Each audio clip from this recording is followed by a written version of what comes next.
Hello everyone. Hi everyone, welcome back to another session of Analytica. I, Himanshu Shukla, welcome you all once again to this platform. I hope you all are following this initiative sincerely, regularly, in a consistent and disciplined manner. And yes, those who are following, they have reported, they have told that they are seeing improvement in their answer writing, basically in writing approaching the case studies. And only 2 or 3 people have done the homework in the last video, so I appreciate them. Do that homework. It is indirectly, it will indirectly help you in GS 1, 2, 3 other than ethics. Okay, so today we are discussing, today we will discuss the question number 10th of 2019 paper. So if you don't have that question paper, pause, stop the video. I will show it on the slide. You can read the question. First you read, attempt on your own, at least brainstorm it, then only listen the video. Then only it will be helpful to you. Okay. So today's case study is talking about something related to politicization of bureaucracy. It is talking about that how the value system has changed, from independence time, and the interaction between the bureaucrats and the politicians, how it has changed, how the values have shifted. Okay, so just read this question, then we will discuss.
Okay, so I hope you have read the question. If not, then do read it, do pause the video and read the question once again, and then we'll see that how to approach and what the case study is talking about, and we'll discuss.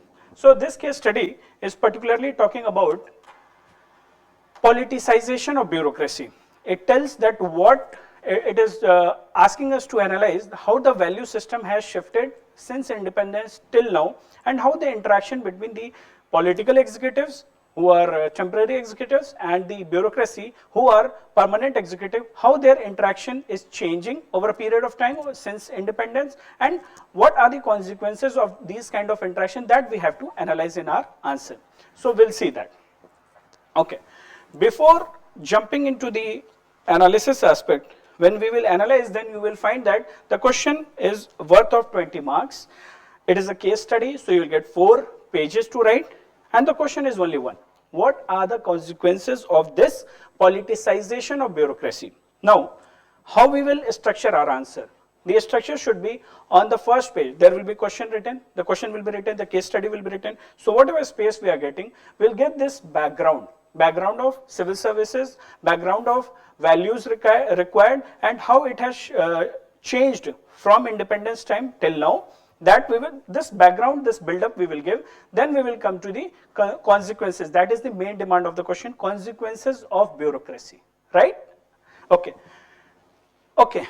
So we all know with respect to civil services, since independence, it was introduced by Britishers, and father of civil services, who is father of civil services? Our Sardar Vallabhbhai Patel.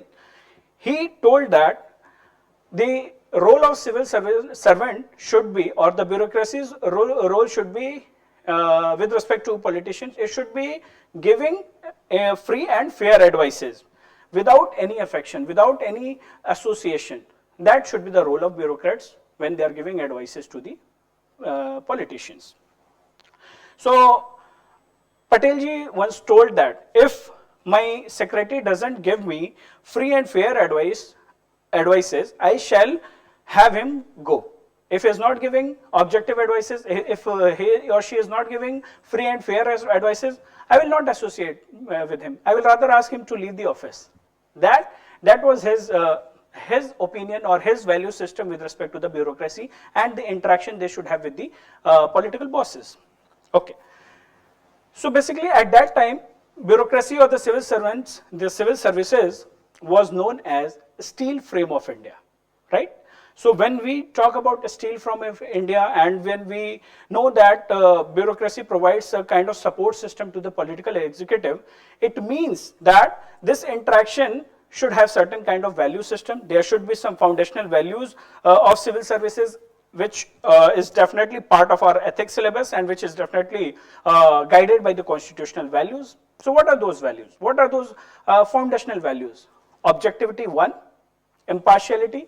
They should not follow any kind of alliance. They should have no alliance. So impartiality, being value neutral, not showing any kind of affection or ideological bent towards any political party, right? So these objectivity, value neutrality, impartiality, showing rationality, these are the foundational values of the civil servants. But what is happening? Over a period of time, since independence, there is a kind of change in these value system. Okay, when we are talking about civil servants of that period, of that time, we should also analyze the value system or the leadership of that time. The leadership of that time was values driven, right? They were, their leadership was citizen centric, right? Citizen centric and welfare oriented. Whatever action they did, it was with respect to the, it should guide the welfare of the people. That's why you take the name of any politician of that time, be it Nehru ji or Patel ji or any leader for that matter. They were driven by their values, right? And value-based leadership was there. People-centric leadership was there. And that time the leaders were open for the constructive ideas given by the civil servants. And they used to listen to those advices. They used to follow those advices. They loved the critical aspect or the critical analysis given by the civil servants. That was a kind of mature leadership. But what is happening? Now the system has changed. The system has shifted in some other direction. Now it is like, you scratch my back, I will scratch your back. You do this favor to me, I will give plum posting, I will do transfer, I will give desirable positions to you. In this interaction, this is happening. So basically, the steel frame of India, which was once upon a time a steel frame, now it is getting corroded. So it is getting corroded and it is no more strong. It is no more what it was at the point of at the time of independence it was. Okay. So after giving this build up, after giving this background, we have to jump and analyze the main demand of the question, which is saying consequences of this politicization of bureaucracy. Okay. When we are talking about consequences of politicization of bureaucracy, we should remember that we can write n number of consequences. But to recall, to get more number of points, think from three directions. The consequences you can imagine or think from citizens' point of view. Then consequences you can think from institutions' point of view. Institution, that is your civil services. Okay, then you can think from constitution's point of view, constitutional values or constitutions driven. Okay, and then institution, here you can take the example of political bosses. You can think from their point of view. You can also think from the permanent executive, that is from civil services as an institution. From their point of view you can think. Okay, so these things will help us in retrieving more and more points, thinking and visualizing about more consequences. Okay, so we'll discuss them one by one. I will discuss broadly about all the consequences at one place, but what you have to do, you have to think like this so that you will get more and more points. So I hope I am making sense and I hope you are enjoying this. Okay, so let's discuss it one by one. Okay, so what do you think when this politicization will happen, when this interaction will happen between politicians and bureaucrats, what will happen? this politicization will, of course, the consequences will be most of the time negative, until unless the leadership and the civil servants, the bureaucrats and the political executive are driven by the same value set, driven by the welfare attitude or welfare approach towards citizens. Okay, until unless there is congruence, till that time it will favor, till that time it will benefit others, otherwise it will not benefit, and if it will not benefit, then the consequences will be automatically negative, right? Okay, so let's analyze those consequences. So first consequence at the level of citizens, if you want to recall, the consequence will be that there will be breach of social contract. So from social contract point of view, we will tell there will be a breach. There will be breach of social contract on the part of politicians. So it will lead to what? It will lead to trust deficit. It will lead to like there is no proper representation on the part of the politicians. Then ultimately that contract has been breached and people will be not satisfied, and it will lead to trust deficit. So that is one of the consequences. Okay, when we talk about the consequences of politicization of bureaucracy, we have to use ethical jargons. We have to think from ethics point of view. We have to think, we have to bring in philosophical dimensions. We have to bring in the ethical dimensions. We have to, of course, bring in the dimensions from GS2 point of view, polity point of view, constitution's point of view. But we will always remember that we should not forget the ethics dimension. We should not forget the social dimension. We should not forget the philosophical dimensions to it. Okay, so social contract is the first dimension. With respect to citizen, one more thing will happen is that welfare of the people will be denied and delayed. So from welfare point of view, it will be denied and delayed. Okay. So time to time we have seen in different reports, CAG report, that is MG Narega, report related to MG Narega, report related to NRHM, how the money has been diverted, and the funds have been misappropriated. Okay, so that is another dimension. Third point is that it will also lead to inequity and inequality. What it will do with respect to inequality and inequity? The inequity and inequality will increase due to the mutual benefits of the bureaucrats and the politicians. It will lead to wealth accumulation. It will lead to have and haves not, right? It will create a divide. And Oxfam report has highlighted time to time that top 1% of wealthy people, they are holding how much amount of wealth? Please update it from the recent report, and do comment in the comment section, do mention that report. We can also quote here the example by example of IS officer or the IS couple Anil Joshi and Tinu Joshi. I guess I have discussed it earlier as well. Vyapam scam. You can write about such things, that how it leads to how such scams leads to inequality, right? Coming to, this is from citizen-centric point of view. Coming to from constitution's point of view, we can think, and from constitution's point of view, what we can write? We can write that it leads to, such politicization of bureaucracy leads to violation of rule of law. So rule of law gets violated. Under constitution, when rule of law will be violated, it means likes will be not treated alike. It means that it will lead to favoritism, it will lead to nepotism. For example, it leads to VIP culture. For example, it leads to offering favors in contract or postings or transfers, giving favors to the family members of the politicians, giving plum posting to the bureaucrats. So it leads to such kind of thing. Then likes will be not treated alike.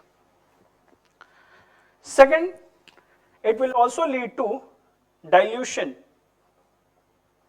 Dilution of what? It will lead to dilution of democratic principles or democracy. So dilution of democracy is happening. How? No more true representation is there. Shadow representatives are being elected and they are taking care, or they are serving for their own vested interest. no grievance redressal is there for the grievances of the people, because they will always think from their interest, from their vested interest point of view. They will never take care of the people. Third point with respect to constitution, we can also write is with respect to DPSP and preamble, right? DPSP and preamble. In DPSP also there is a mention that state should be a welfare state and they should take care of the welfare of the people. In preamble mentions about social, economic and political justice. Our father of the constitution, Dr. Ambedkar, Bhimrao Ambedkar ji, he also mentioned that democracy should not be only with respect to political justice, that is right to vote. It should also include social democracy and economic democracy, means social justice and economic justice. Then only it will be true democracy. Otherwise what will happen? Otherwise it will lead to, please come sit. It will lead to what? It will lead to politicization of bureaucracy and ultimately the welfare will be denied, right? Okay. So this is one thing. Next, this with respect to constitution we can discuss. Coming to the institution level. To the institution level, here two institutions are involved. One is our civil services and other is bureaucracy. So with respect to bureaucracy and civil services, we can write many things. First consequence will be violation of code of conduct will happen. Violation of COC and code of ethics. Violation of code of conduct and code of ethics, when it happens, then it means what? It means violation of integrity, objectivity, honesty, then value neutrality. Such things are getting compromised. When such things are getting compromised, what will happen? Then, of course, in true sense, it won't be, the civil servants will be not politically neutral. Okay, Pravesh, एक बार उन लोग को बोल दो आज की बैठ जाओ, कोई दिक्कत नहीं है. They all are waiting outside, so tell them to come and sit inside. No problem. Okay. Okay. Anjali ma'am को भी बोल देना कि let them come. Second, when such interactions are happening, the misappropriation of, when this politicization of bureaucracy is happening, then what will happen? Misappropriation of fund will happen. So misappropriation of funds and misappropriation of power. The seat of power, the authority will be misused. So malfeasance will happen, corruption will happen, favoritism will happen, nepotism will happen. So if we take such examples, we can recall from examples, you take the example of 2G scam, take the example of Colgate scam, and even take the small favors like police. Police, what they do, when such kind of nexus is there, politicization of bureaucracy is happening, such kind of nexus, unholy nexus, it leads to what? It leads to police people, they will give favor to the politicians rather than giving benefits or favors to the citizens. So harassment of citizen is happening in place of welfare of the people. So citizen-centric administration or citizen-centric law and administration is not happening. So that is another dimension or another problem of this unholy nexus or the politicization of bureaucracy. Okay. So violation of code of conduct, code of ethics, and misappropriation of fund and power. Okay.